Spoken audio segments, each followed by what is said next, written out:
starting now. I'm going live.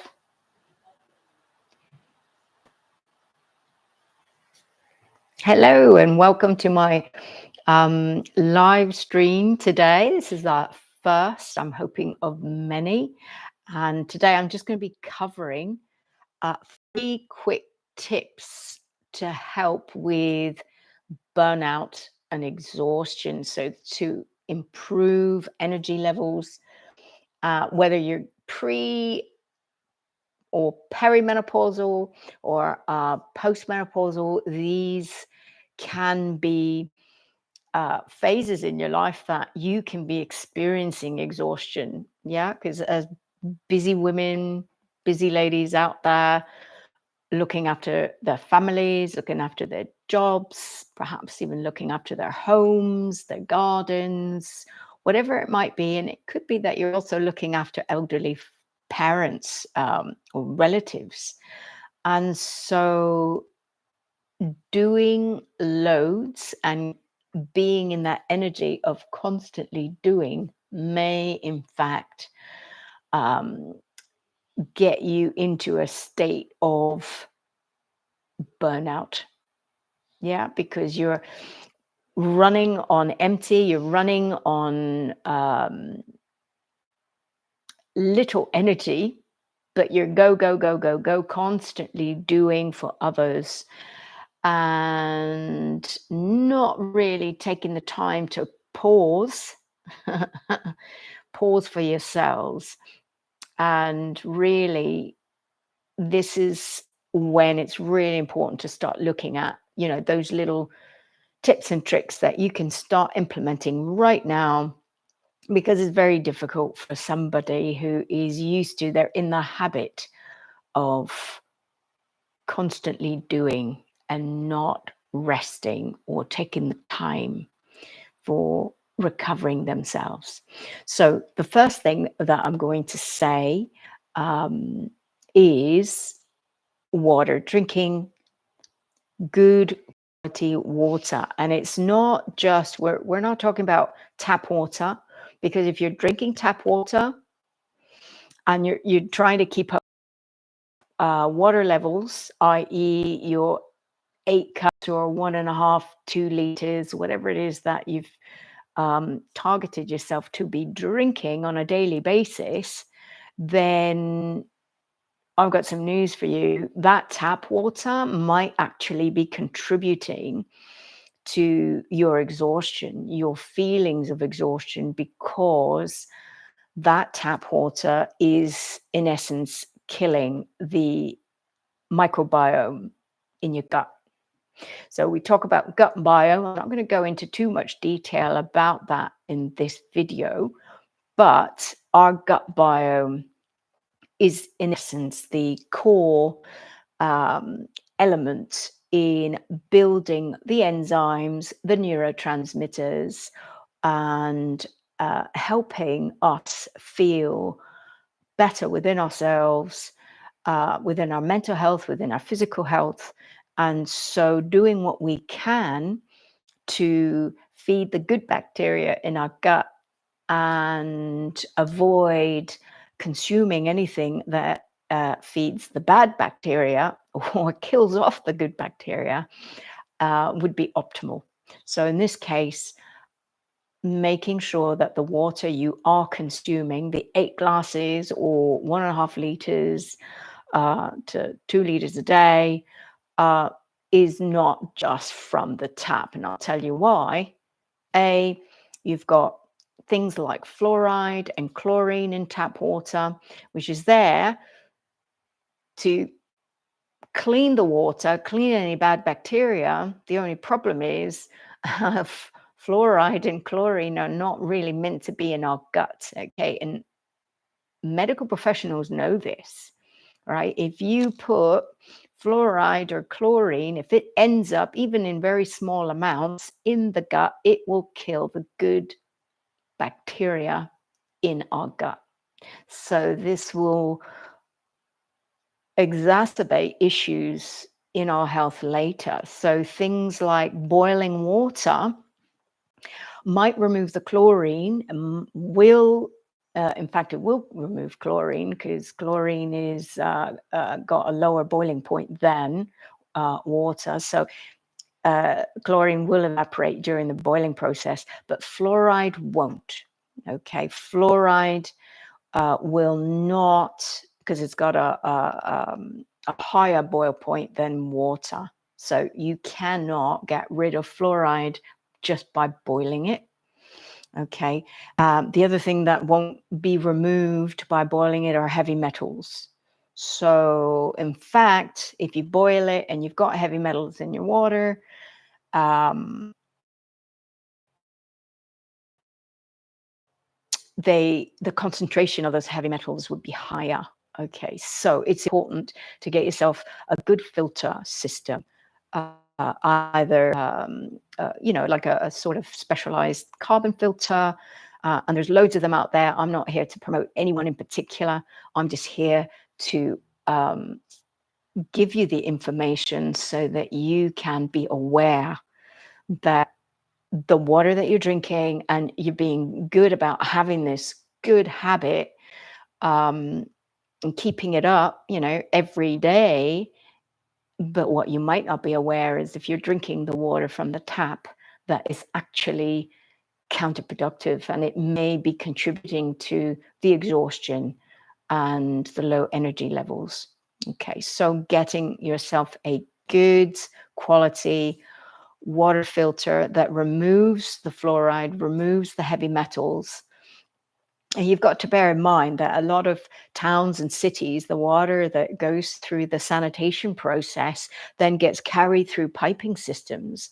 And some of these piping systems, depending on where you're living, are going to be some form of either copper, and earlier forms of these piping systems are lead. So in some places, the lead pipes have been removed, but they're still carrying heavy metals, and there may even be nitrates in that water.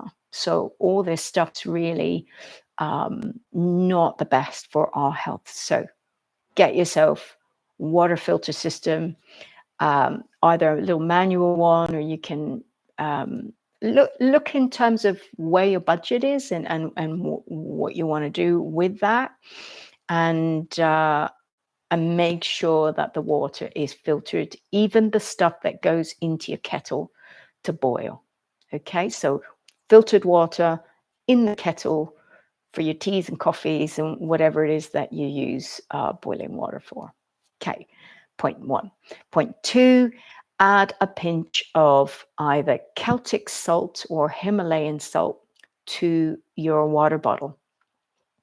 And the reason for this is that it adds natural minerals. So there's over 80 trace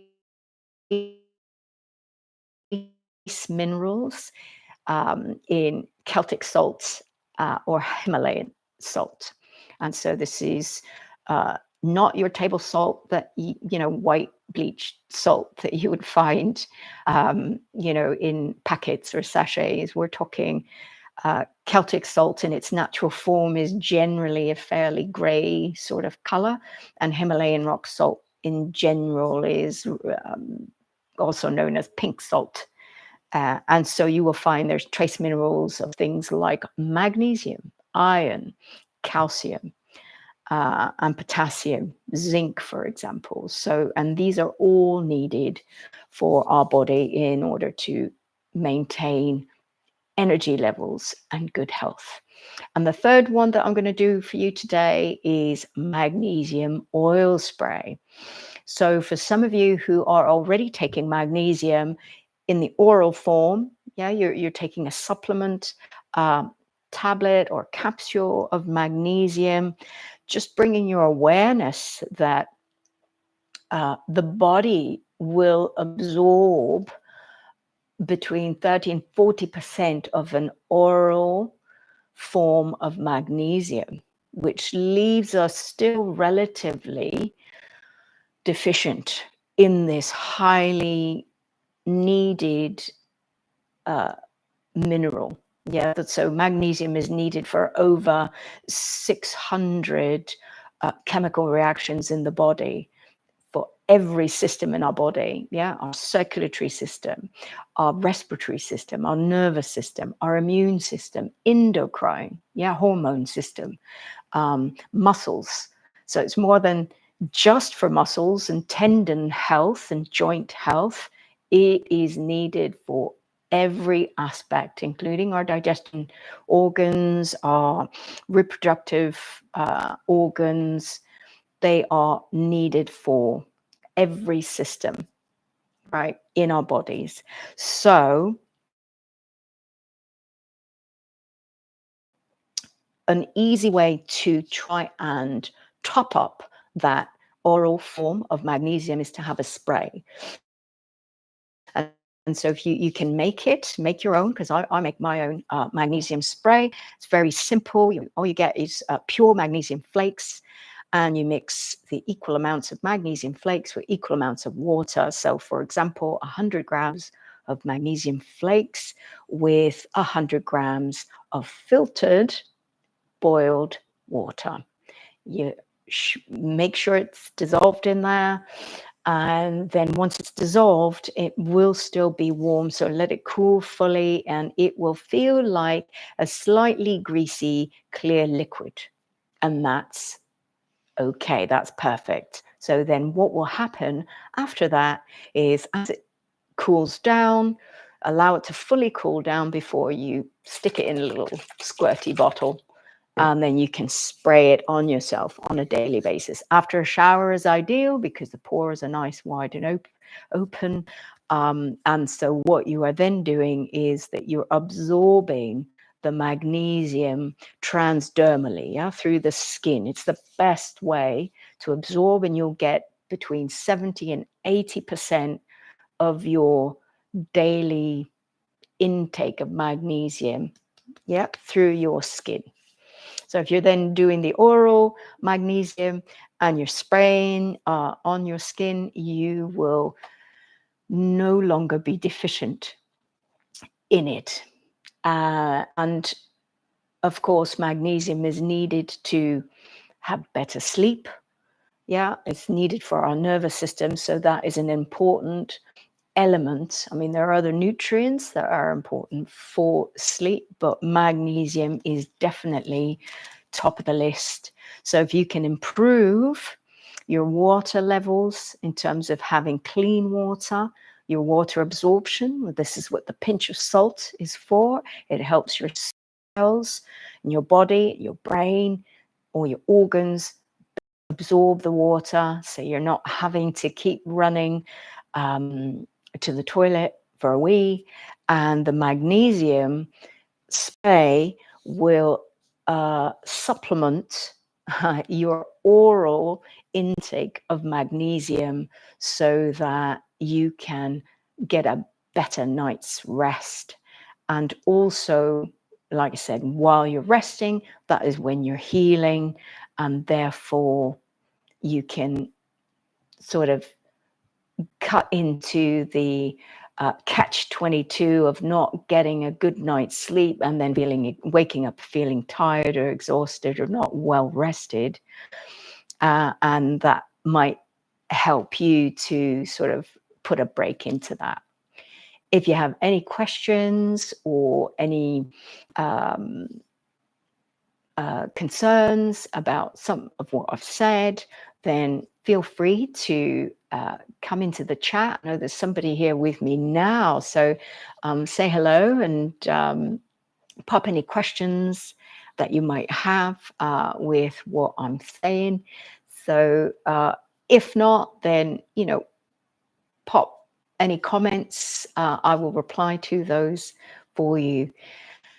While you're here, obviously, I am also the creator of the Menopause Minute, and check out some of my short videos that specifically address different issues around the topic of menopause, and that includes perimenopause and postmenopause. If you are interested in checking out my new gift, I have created a lovely giveaway, and it is called Menopause, a Sacred Transition. And it was really a labor of love created from the heart for you. And to get the free download, just check out the link in my bio. I shall also make sure that it's available in the description so you don't have to search around for it. And I hope you enjoy it as much as I enjoyed putting it together for you. See you tomorrow, about the same sort of time. Bye for now.